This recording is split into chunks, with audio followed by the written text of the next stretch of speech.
আজকে সকাল ভোর ৫টার মানে দৃশ্য হচ্ছে এটা। আজকে এত পরিমাণ কুয়াশা পড়ছে, কিন্তু তার সেই তুলনায় শীত নাই বললেই চলে। দেখেন ক্যামেরায় ভালো করে বোঝাই যাচ্ছে না। আসসালামু আলাইকুম everyone, welcome back to my channel. আশা করি যে যেখানেই আছেন আল্লাহর অশেষ রহমতে ভালো আছেন। আলহামদুলিল্লাহ, আমরাও ভালো আছি। আবারও চলে আসলাম আনায়াস ডেইলি লাইফের পক্ষ থেকে নতুন আরও একটি ভিডিও নিয়ে। আশা করি আপনাদের সকলের ভালো লাগবে।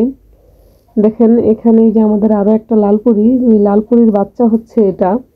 তো সে হচ্ছে ডিম পাড়ার কোনো জায়গা পাচ্ছিল না, তো আমি হচ্ছে শুয়েছিলাম, দেখলাম যে সে এখানে ডিম পাড়ার জন্য চলে আসছে।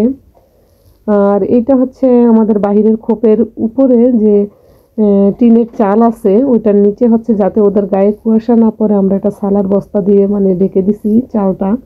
তো একটু ফাঁকা দিয়ে ঢুকে দেখেন কোথায় ডিম পাড়ছে। আর যদি আমরা না দেখতাম এই ডিমটা হচ্ছে পরে ভেঙে যেত। দেখেন এই যে চালের ভিতর দিয়ে ঢুকে তারপরে হচ্ছে এখানে একটা ডিম পারছে।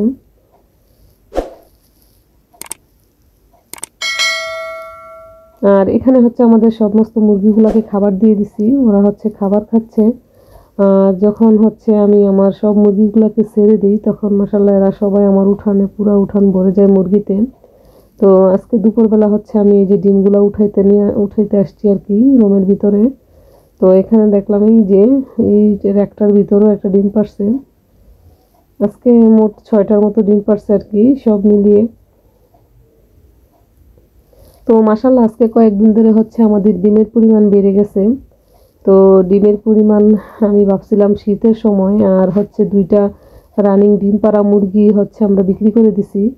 মানে অনেকগুলো মুরগির সাথে একসাথে ছিল, বুঝতেই পারি নাই যে ওই 2টাই ডিম পাড়া মুরগি মানে একসাথে বিক্রি করে দেওয়া হয়েছে। তো দেখলাম যে আমাদের মাশাআল্লাহ আরো কয়েকটা নতুন মুরগিও ডিমে আসছে। এখন হচ্ছে প্রত্যেক দিনই 6টা 7টা 9টা, আজকে হচ্ছে 2 দিন ধরে হচ্ছে আমরা 9টার মতো ডিম পাচ্ছি। তো আলহামদুলিল্লাহ আমাদের এই শীতের মধ্যেও ডিমের প্রোডাকশন মাশাআল্লাহ খুবই ভালো। তো আপনাদের সাথে অন্য একটা ভিডিওতে আমি শেয়ার করব যে আমরা এখন শীতের মধ্যে যে কি খাবারটা দিচ্ছি, খাবার একটু চেঞ্জ করা হয়েছে ওদের। ভিডিওটা দেখতে দেখতে ভিডিওর কোনো অংশ যদি ভালো লেগে যায় প্লিজ আমার চ্যানেলটার সাথেই থেকে যাবেন আর একটা লাইক দিয়ে দিবেন, কারণ আপনাদের একটা লাইক আমার ভিডিওটাকে অনেকের কাছে পৌঁছে দিতে সাহায্য করবে। আর এখন হচ্ছে আমি একটা জিনিস দেখাবো আপনাদেরকে। গত ভিডিওতে আমি শেয়ার করছিলাম যে ইঁদুরের জন্য এই যে এই পাত্রটাতে পানি দিয়ে ফাঁদ তৈরি করছি। তো দেখেন আমাদের কাজ হয়ে গেছে ফাঁদে। সকালবেলা হচ্ছে মুরগির ঘরে ঢুকছিলাম পরের দিনে আর কি ভিডিও এটা, উঠে দেখি যে মাশাআল্লাহ তারা 2জনই আটকা পড়ে গেছে। মানে চিন্তা করলাম যে যাক, একটু এখন কয়েকটা দিন শান্তিতে থাকতে পারবো তাদের উত্তাপ থেকে। আমি তো মহা খুশি, দেখলাম যে পুরো পানিতে ডুবে এগুলা পানি খেয়ে একেবারে মোটা হয়ে আছে। আর বিশাল বড় বড় সাইজের ইঁদুরগুলা ছিল। তো আজকের এই ছোট ভিডিও